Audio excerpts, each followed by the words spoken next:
Since September the 11th, America has seemed locked into its war on terror. One might believe that American diplomatic horizons stop at the suburbs of Baghdad or Kabul. But while focusing on the vestiges of the World Trade Center, the country is secretly preparing for a new conflict, an undeclared war, but one that is the top priority for the intelligence community and the White House.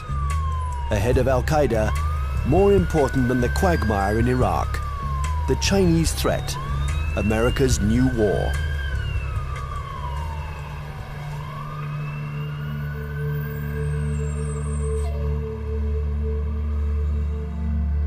They have a term they call comprehensive national power, which is economic, political, military, all together, cultural.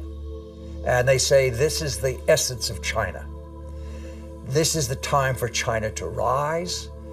Our time has come. This is the Tang Dynasty again.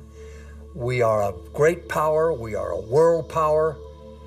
They are playing the old Sun Tzu game, winning the fight without firing a bullet, or that isn't what Sun Tzu said, but win the battle without losing men. That's the best way of winning.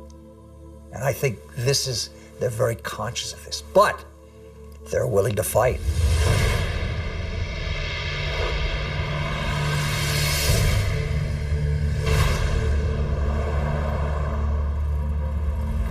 The world will, run by three first-class countries. One is USA, United States of America. Another is USE, United States of Europe. Then the Greater China.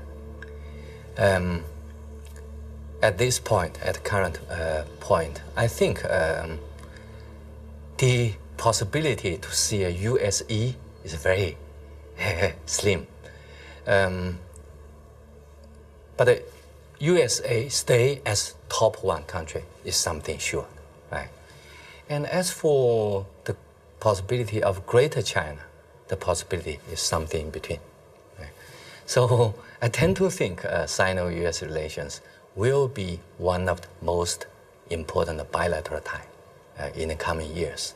And this bilateral tie will decide the nature of international relations in 21st century.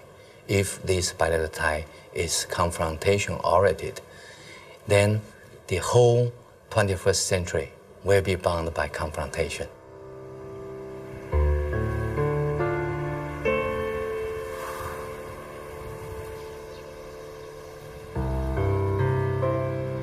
Kinmen Island, the actual frontier between the two giants, and where the ultimate confrontation may take place. This little island belongs to Taiwan, but it is only 2 kilometers from the Chinese coast. From here, one can see the inaccessible banks of Fujian province, where hundreds of ballistic missiles point at Taipei.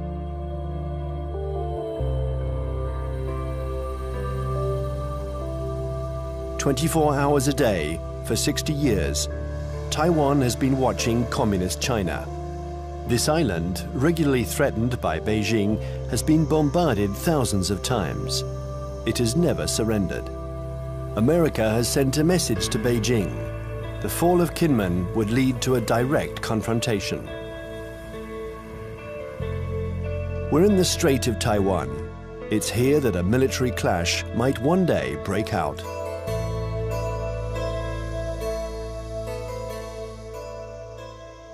Taiwan is one of those emotional hot-button issues, the way Jerusalem is to Palestinians and Israelis, the way Kosovo was to the Albanians and Serbs.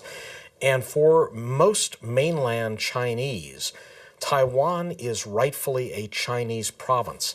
This was territory that they believe was stolen from China by Japan in the 1895 war, and that the United States prevented reunification during the early stages of the Cold War because of our opposition to communism.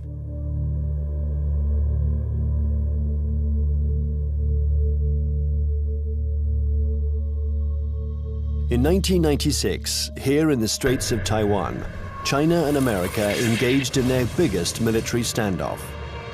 The ongoing elections in Taiwan annoyed the regime in Beijing. So the Chinese army decided to launch huge military maneuvers to test the Americans' reaction.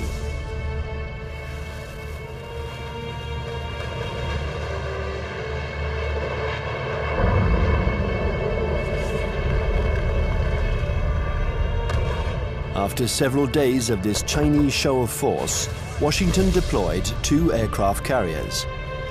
It was the first time the two countries came face to face. For several days, there was extreme tension between the two nuclear powers.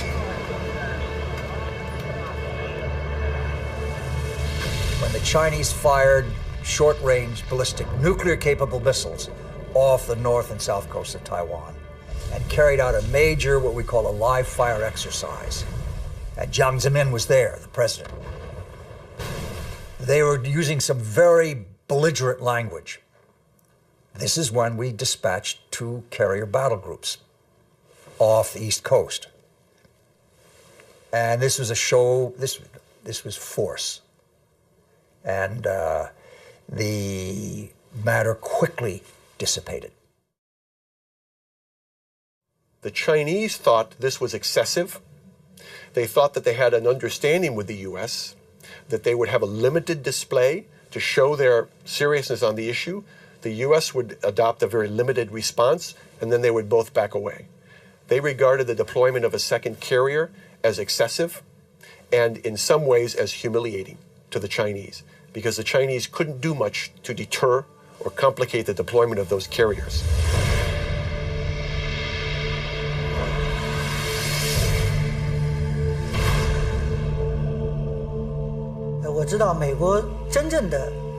I know this story well, and I can tell you that the truth is very different from the American propaganda.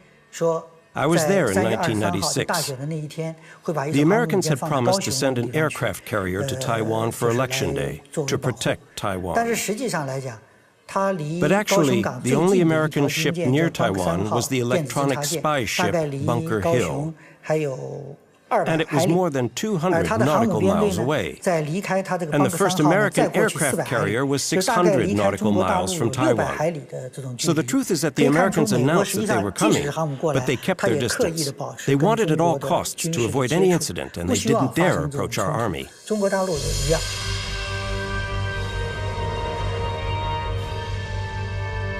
Even if the Americans didn't take much of a risk, in the eyes of the world, they reaffirmed a sacred principle of their foreign policy. They support Taiwan. And they will continue to do so, regardless of China's growing power. I think believes Taiwan is very important for a number of reasons, not to mention the fact that it's our 8th largest trading partner, our 6th largest market for agricultural goods. It's one of America's most important sources of high-tech semiconductor products. Even though they're imported to the United States via China, they're made in Taiwan. But that, of course, isn't the only thing. The real reason I think America has a commitment to Taiwan is because Taiwan is a democracy. It is, in fact, the most vibrant and dynamic democracy in East Asia. And it's a democracy that came to fruition under the pressure of the U.S. government, primarily the Congress, after 40 years of very tight authoritarian rule by a regime that came from mainland China.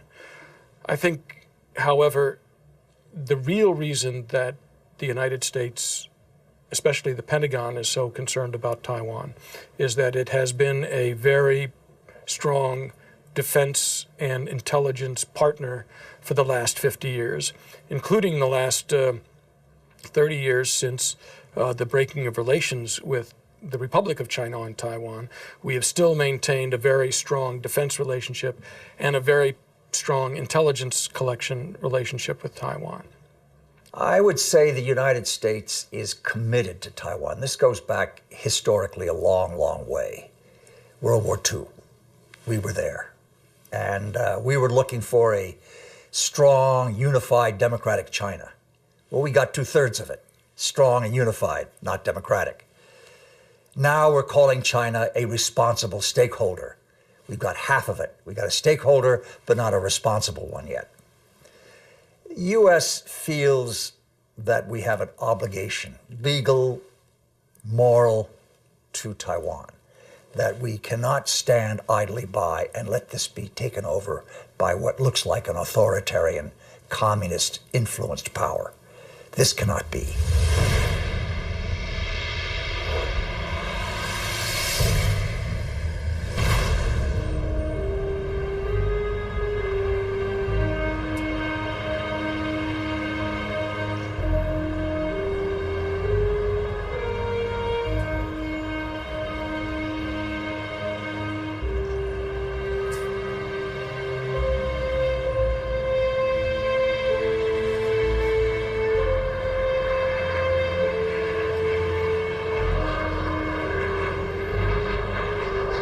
Taiwan, an island of 23 million inhabitants, 250 kilometers from the Chinese coast, is today the most explosive strategic issue between China and the United States.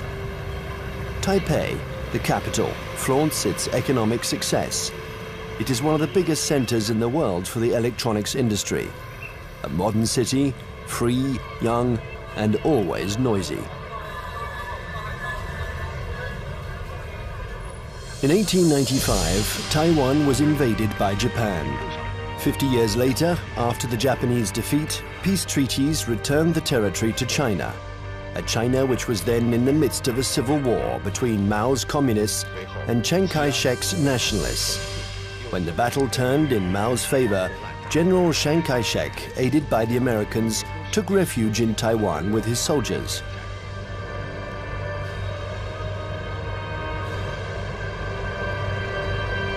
Since then, two Chinese governments have coexisted. In Beijing, the communist regime that controls the entire mainland. And in Taipei, the nationalist regime, having become little by little a democracy, calling itself the Republic of China, which rules only Taiwan. Officially, these two governments both claim to be the legitimate representatives of all the Chinese. Taiwan is not recognized as a state by the UN. Only 20 small countries maintain diplomatic relations with the island. A fragile independence, while Beijing still considers Taiwan as the 23rd province of the People's Republic, a rebel province that the regime intends to reunite with the motherland. I would say two major motivations. There are many others, but two major ones. The first one is national pride, unification of China. They are committed to this. This is a strong emotional drive in China. And you don't downplay it. It's real. It's powerful. The second is strategic. They know through history, if Taiwan is in unfriendly hands, that China is very badly affected. If you turn the globe around, and if you were the Navy commander of the Chinese armed forces, then you will see the only way to protect my coastline is to extend our defense and power projection capability far away from our territory. Why I need to do that? Because the economic center, financial center, education center, production center of today's China is all on the coastline. So the Navy's mission is to make sure that nobody touched this so I can continue to grow. To go out, you have a big stone right there. You can go other places, but there is a stopper, a stone blocking your way, and that's Taiwan. Now, Taiwan depends on the outcome of elections that could change its executive power, and stock market risks that can endanger its economy. Beijing, nevertheless, has understood that whatever the mood on the island, especially when it is favorable to political reconciliation, the strategy must never change.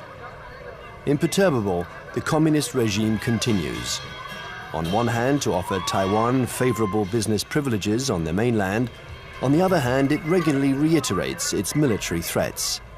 If the Taiwanese are too insistent about their desire for independence, they're going to have to fight for it. Whatever Taiwan's political tendencies, Beijing's position doesn't change one iota.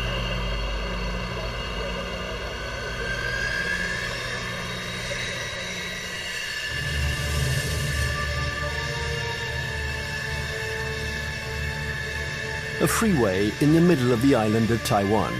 In a few minutes, it has been transformed into a landing strip. The population watches this military exercise. They're used to it. French Mirage 2000 and American F-16 jets land and take off with an enormous roar.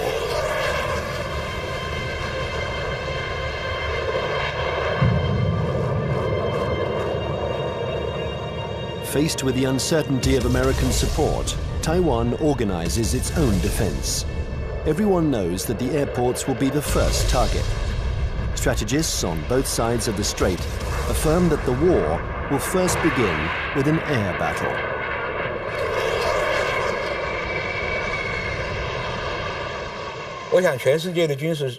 I think that experts the world over know that it's very difficult to succeed with an invasion. We still remember Normandy. In a strait like ours, it's what's in the air that will make the difference. And we've always tried to keep a strategic advantage over China, our air superiority. But with the Chinese missiles, this equilibrium has been put into question. They can destroy our airports. And if they are destroyed, we lose our only advantage over China, our air superiority.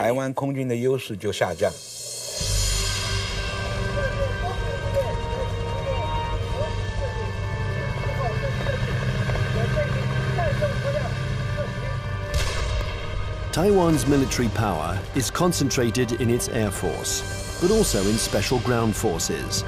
They are training to face the Chinese People's Liberation Army. In the event of a conflict, they expect elite Chinese troops to parachute onto the island to attack strategic targets. Every Taiwanese people here knows that when the war comes, Taiwan is going to take the first bullet. We are going to take the first bullet, and probably we're going to take the bullets continue for about 2 weeks until a month, until that the United States coming.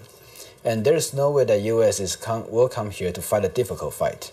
If they really want to get involved, it's better for them that to wait when the Taiwanese people, we are wearing down the Chinese elite troops and give them the huge number of the sacrifice.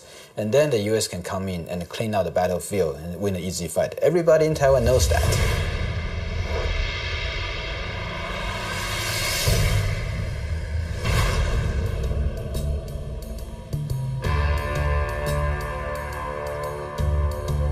In Washington, the scenario of the next confrontation is a constant preoccupation. They know that Chinese military power has increased significantly. But how the Pentagon will react in case of a new Taiwan crisis remains a mystery. It's certainly not automatic, the support for Taiwan. It never has been. The United States has always maintained a policy of so-called strategic ambiguity, in which neither Beijing nor Taiwan can know clearly what the U.S. response might be under any given set of circumstances. I think that 10 years later, from 1996, the missile crisis in the Taiwan Strait, to 2007, we would approach the Taiwan issue with a little bit more caution. We would approach the Taiwan issue with a lot more caution. What this means, I think, is that we would be probably resupplying Taiwan by air. We probably would put a active duty military contingent on Taiwan rather than risk putting our ships in harm's way. Coming away from this crisis, the U.S. has concluded that I think there's been problems in what they've concluded. The U.S. has concluded that the Chinese were somewhat intimidated by the U.S. deployments, and that in fact they now know the U.S. is very determined to use force if necessary to ensure peace and stability in the Taiwan Strait. In fact, however, I don't think the Chinese were all that intimidated by the deployment of the carriers. What they were is it strengthened their resolve to acquire capabilities so that they won't be intimidated in the future.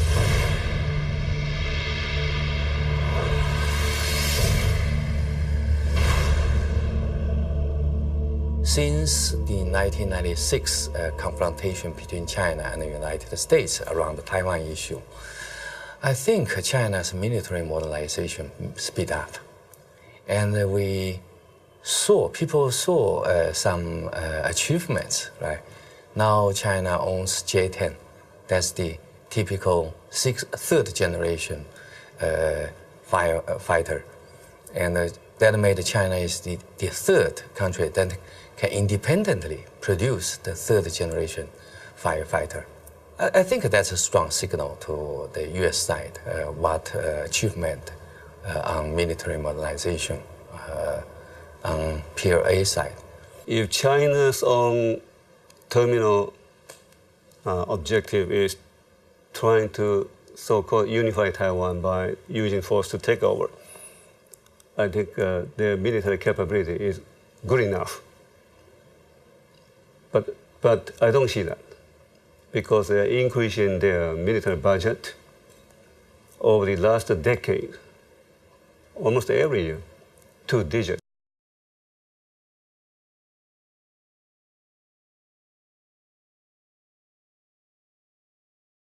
And their budget is not transparent. Some observers calculated, they said, well, in fact, the real number could be triple or double the current budget that they made it public. So why they are doing it? They even, for instance now, they even try to show off they have the capability to destroy the satellite circling around in space. Why they did it? Because they want to show to the rest of the world that we are capable of one day becoming a superpower, maybe overtaking the United States.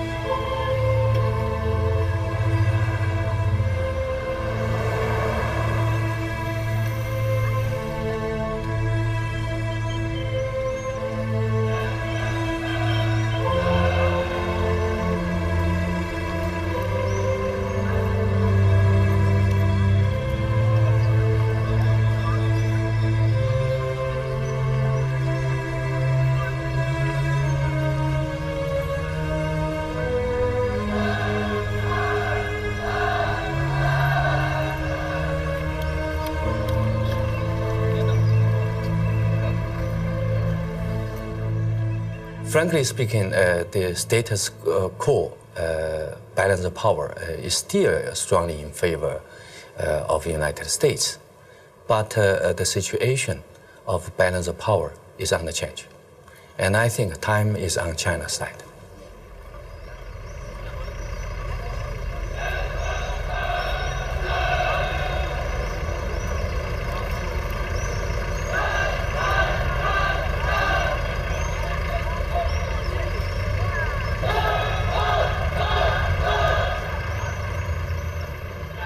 Since the 1996 crisis, the United States and China have often had occasion to test each other's resolve. Small conflicts, sometimes public, sometimes secret, that can be understood today as a pattern of confrontations between the two powers. On May 7th, 1999, in the midst of the Kosovo War, NATO bombed the Chinese embassy in Belgrade. 3 Chinese people were killed.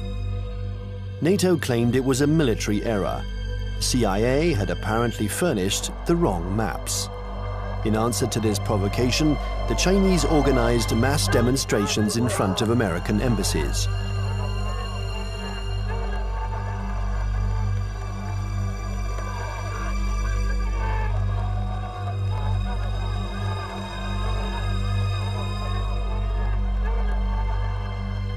Less than 2 years later, China had its revenge. The 1st of April 2001, an EP-3 took off from its base in Japan. It's a spy plane that flies regular electronic surveillance missions along the Chinese coast.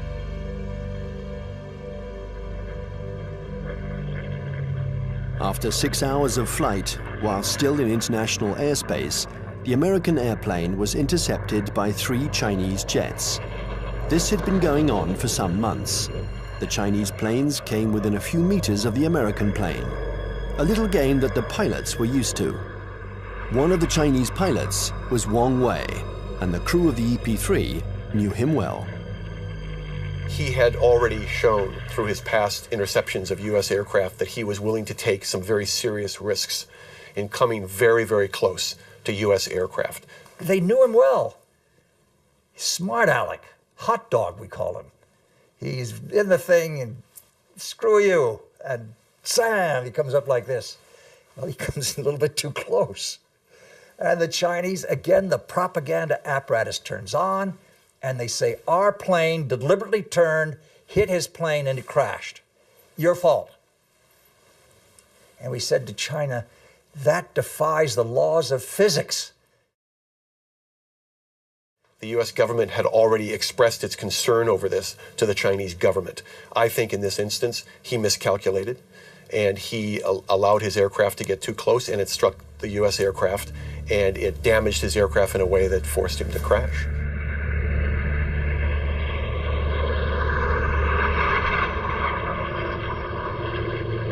The Chinese jet plunged into the sea.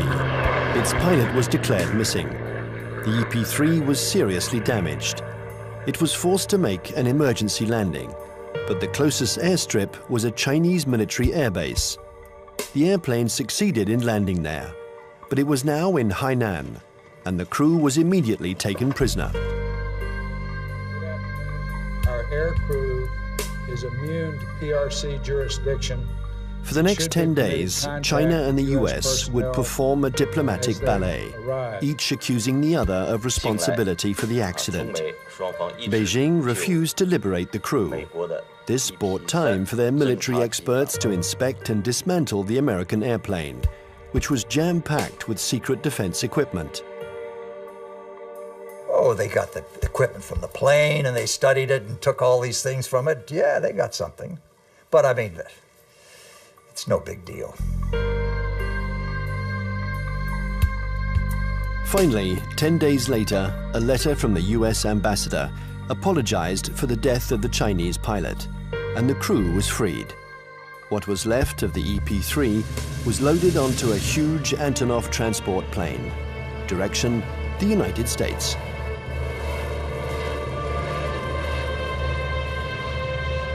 The People's Liberation Army did the same thing after each small battle. They analyzed all American techniques and strategies. It was almost an obsession with Beijing. Chinese military development was entirely oriented towards a confrontation with the US.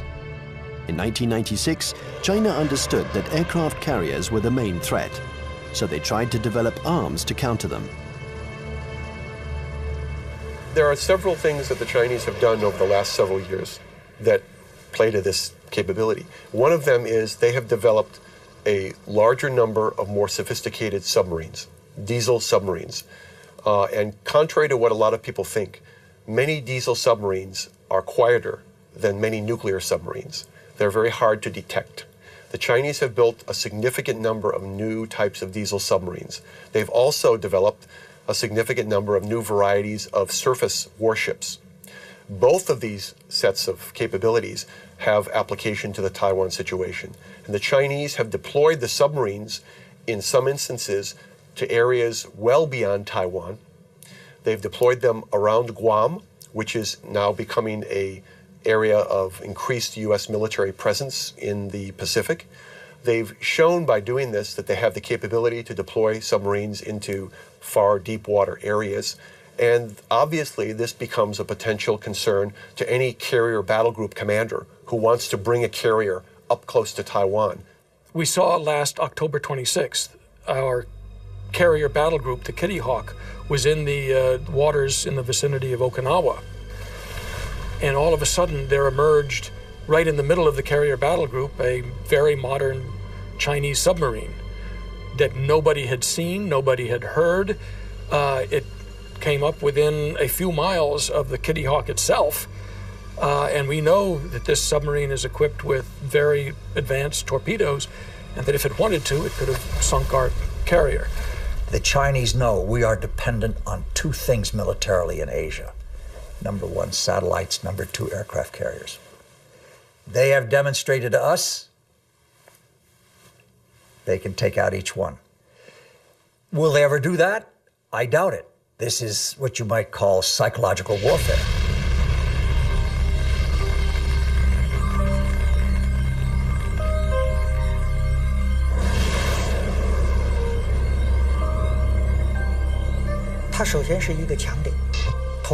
Satellites are an American strong point.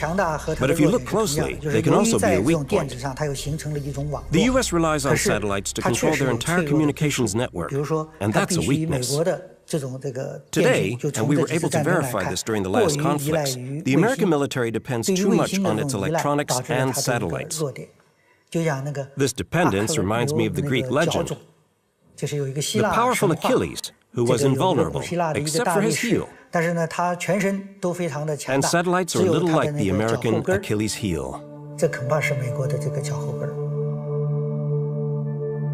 11th of September 2006, the People's Liberation Army launched a missile that destroyed one of its own satellites.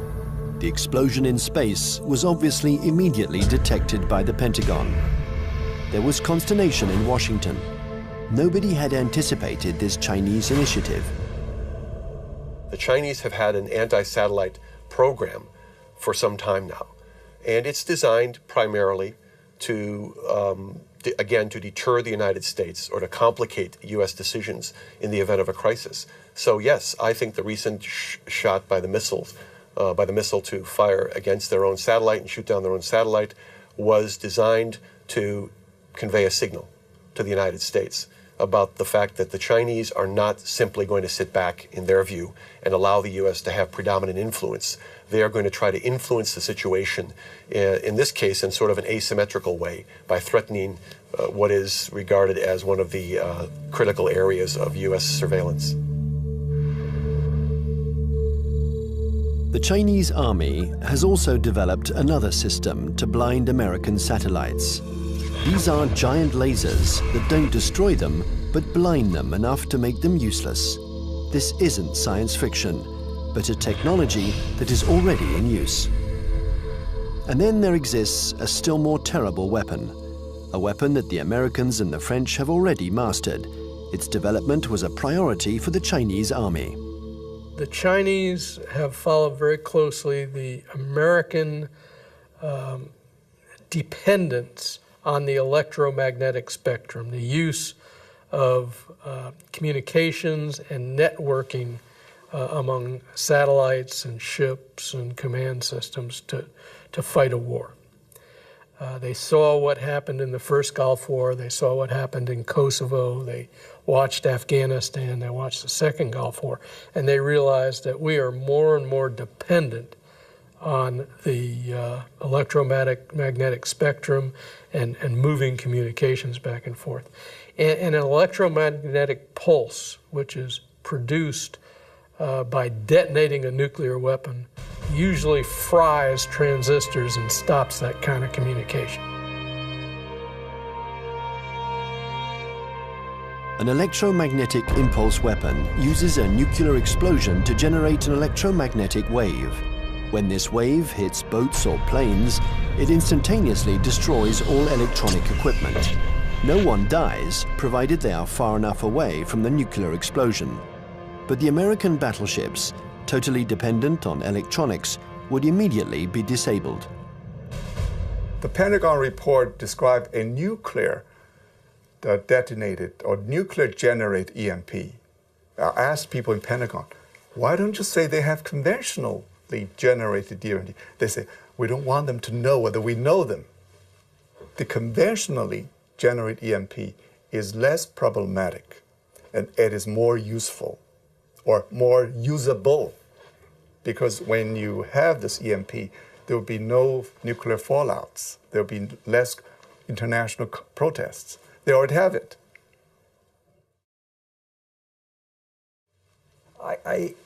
Yes, it is like shooting down the satellite, getting the submarine under the aircraft carrier, EP-3 incident off Hainan. It is, look, we mean business. You pay attention to what we're doing. We're publishing the figures that our military budget is going up because we are creating a strong defense against you. China's developing power isn't only military. The regime has understood that it has to make use of every citizen, every business, every organization in its confrontation with the United States. An arms race wouldn't make sense against Washington. It's a war to control energy, the media, culture, and raw materials. And facing an America that overconsumes, that is deeply in debt, an America weakened by its own excesses, China counters with its best weapon, its breathtaking economic growth. The new threat isn't the classic military threat, direct confrontation between one country and another.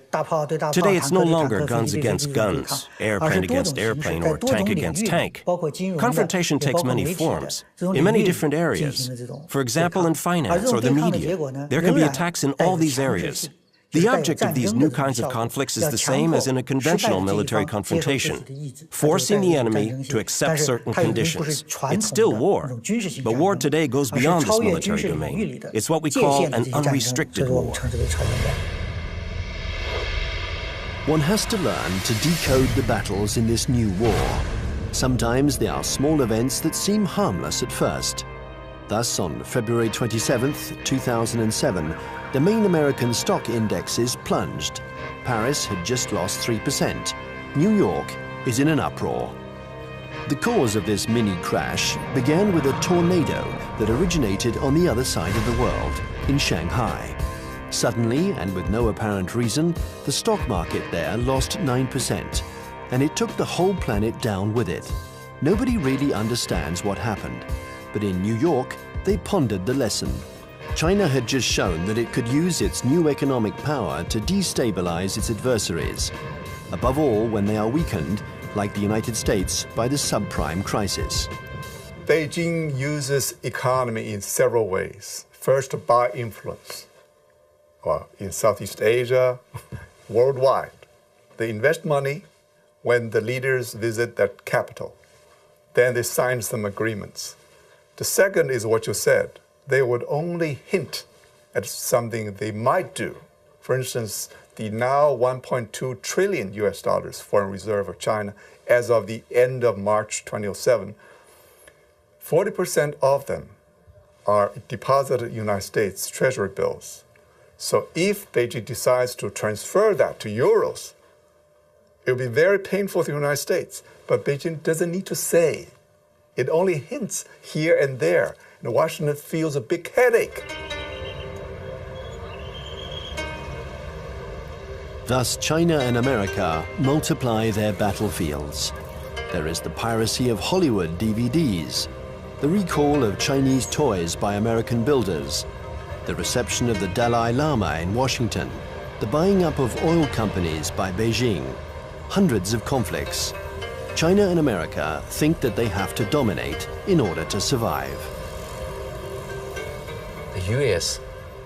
consumed over 35% of the whole, global consumption, right? 8 times as their population percentage. So they enjoy this position as the only superpower. Then they can get extra resources. So there is a bipartisan support stance for U.S. foreign policy. They will remain as the only world leader in the world.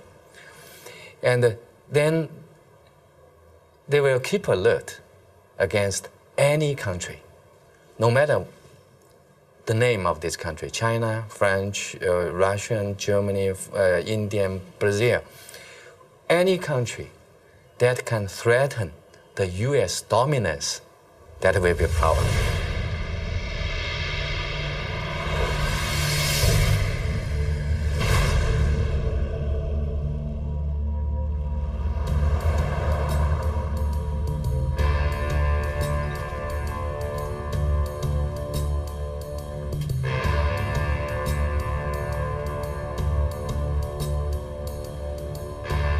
In Washington, China has become the major preoccupation of every administration. China is a competitor in the realms of economics, media, and technology. World hegemony is no longer measured by the number of nuclear warheads.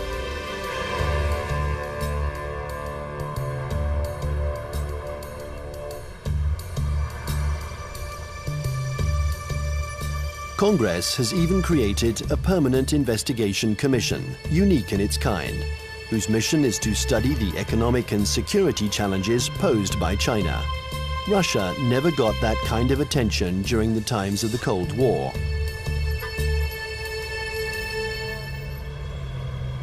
There is a global plan from China. They have two. One was started in March 1986, called the 863 program, and one in March 1997 called the 973 program. The first, the 863 program, called the Torch Plan, was a global plan designed to gather and bring to China dual-use technologies that could be used to improve China's technological base and economy and industry while improving its military capacity. And it's an organized thing, you know. Each industry every year from the central government gets goals and targets and objectives and gets told to send people out and go do that.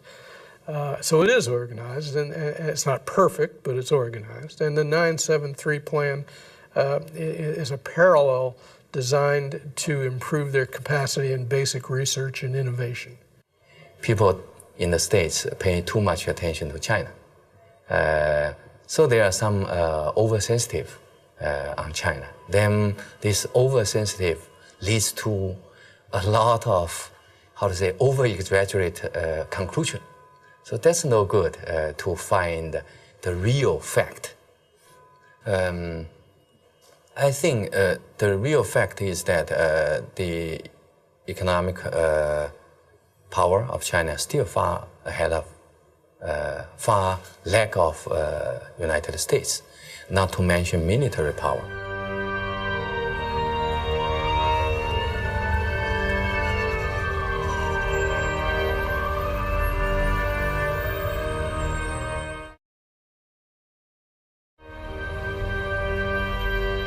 If the French Foreign Intelligence Collection Service goes to a student and says, while you're at Tufts University, we want you to go over to some laboratory and gather this, the student can say, I'm busy.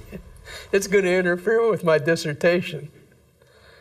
If the Chinese intelligence service goes to a student and says, we want you to, you want a visa? You want a passport? When you go to the United States or to France, you will write a dissertation on this, you will work on this project, and you will report back to us, or you'll never get a job in China, or your family will lose its house. Now, they have the capacity to do that. The United States cannot maintain itself as a superpower if we allow our industrial production to be offshored, to be outsourced. And that's what's happening now. We're finding very large amounts of our basic core industries. And I don't mean just like steel. Steel is one of them, copper, basic, resources. But things like semiconductors. And when we find that our semiconductor industry has gone from 12, state-of-the-art wafer fabs to 3, because more and more are being built in Taiwan and Japan and, well, not in Japan, in South Korea. And in China, if we're allowing our, state-of-the-art, cutting-edge electronic science and technology research and development move to China, we can't survive as a superpower.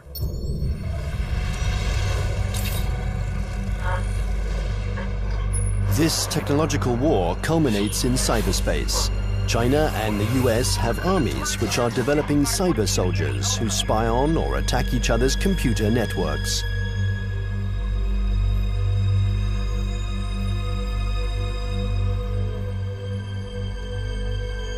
In March 2006, the US State Department decided to buy 16,000 computers from Lenovo, the Chinese company that had just bought out IBM. Some of these computers were meant for networks that circulate secret defense data. Larry Wurtzel and his commission intervened to stop the delivery.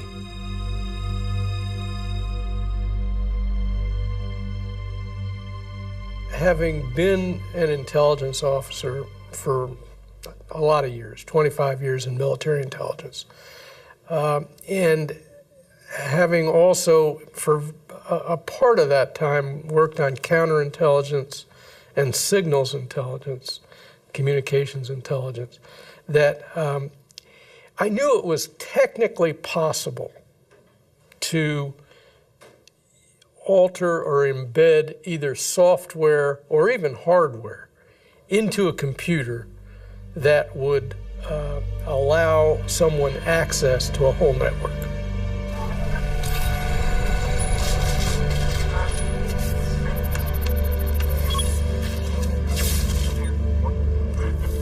The entire Bureau of Export Controls of the Department of Commerce was attacked and shut down by, turns out, hackers from China.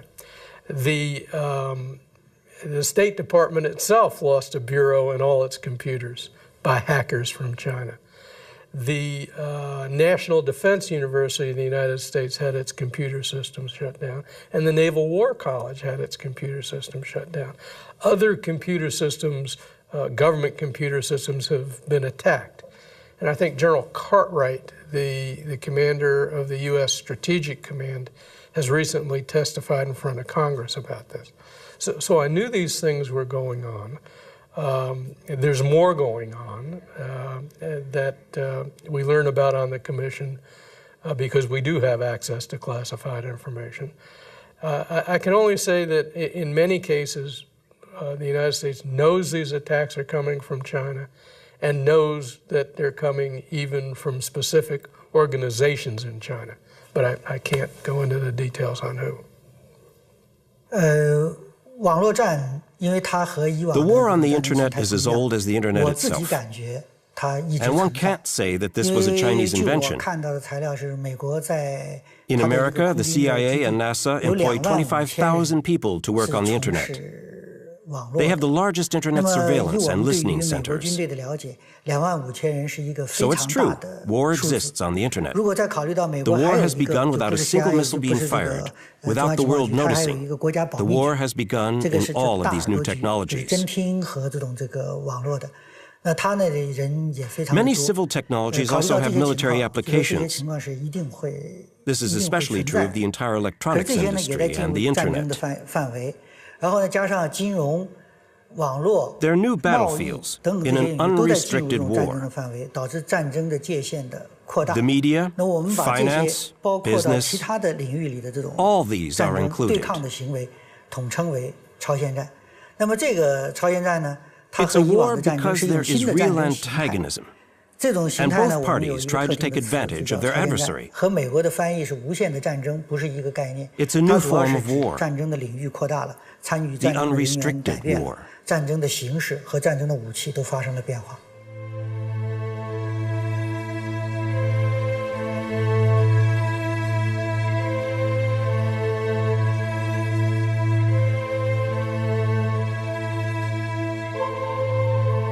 This unrestricted war has already begun. Almost everywhere in the world, there is a fight for oil, for water, for resources that are dwindling in the eyes of the West because of China's development. America uses its military might to assure its power and guarantee its vital supplies. China employs an asymmetrical strategy. It looks for its adversaries' weak points. Nevertheless, this war is apparent everywhere in the world. In North Korea, Myanmar, Iran, or Darfur, in all the hotspots, China and America are opposing each other in the wings.